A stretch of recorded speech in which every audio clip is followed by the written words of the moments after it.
guys, thanks for joining us and welcome to today's short tutorial on calculating sum functions using Excel.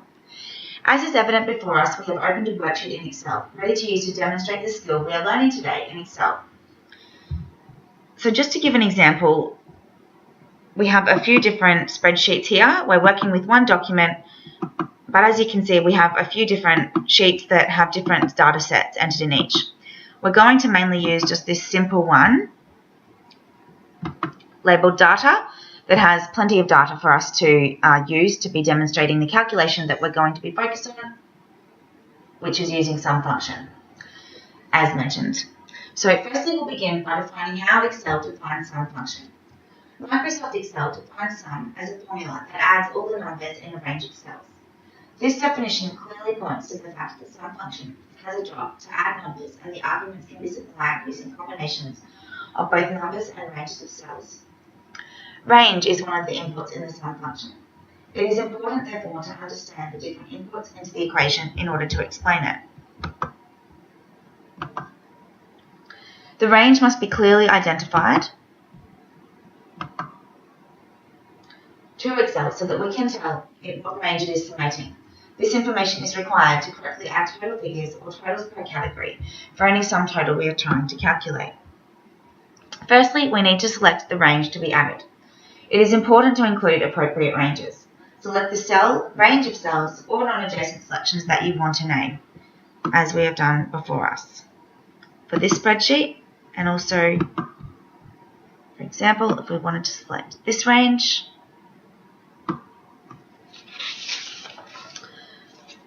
just to give an example, to select the range B2 to C4 on this spreadsheet, we click on cell B2 and drag to cell C4.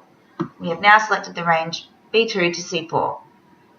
To select a range of individual cells, hold down Control and click on each cell that we want to include in the range.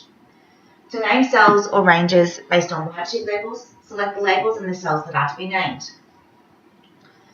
To expand, sum function is a very popular and useful formula in Microsoft Excel. It is one of the most basic, widely used, and easy to understand arithmetic functions in Excel. As the name suggests, sum function in Excel performs the addition of numbers. Sum function can accept numbers both as individual arguments and also as a complete range of cells. The Excel sum function adds together a supplied set of numbers and returns the sum of these values. The syntax of the function is sum, open brackets, number 1, number 2, close brackets. The function that sum performs is to calculate totals per category. This function is very useful when, for example, totaling donations for a political party when they are broken down into lots of smaller entries, total number of cars per state or postcode, or total number of anything really. The syntax of sum function in Excel can therefore be described as follows. In fact, sum function has two syntaxes and hence they can be written two different ways. Simply put, however, the sum function in Excel adds the arguments you enter in a formula. So the first step we need to have done is to open up Excel and begin to work with the data.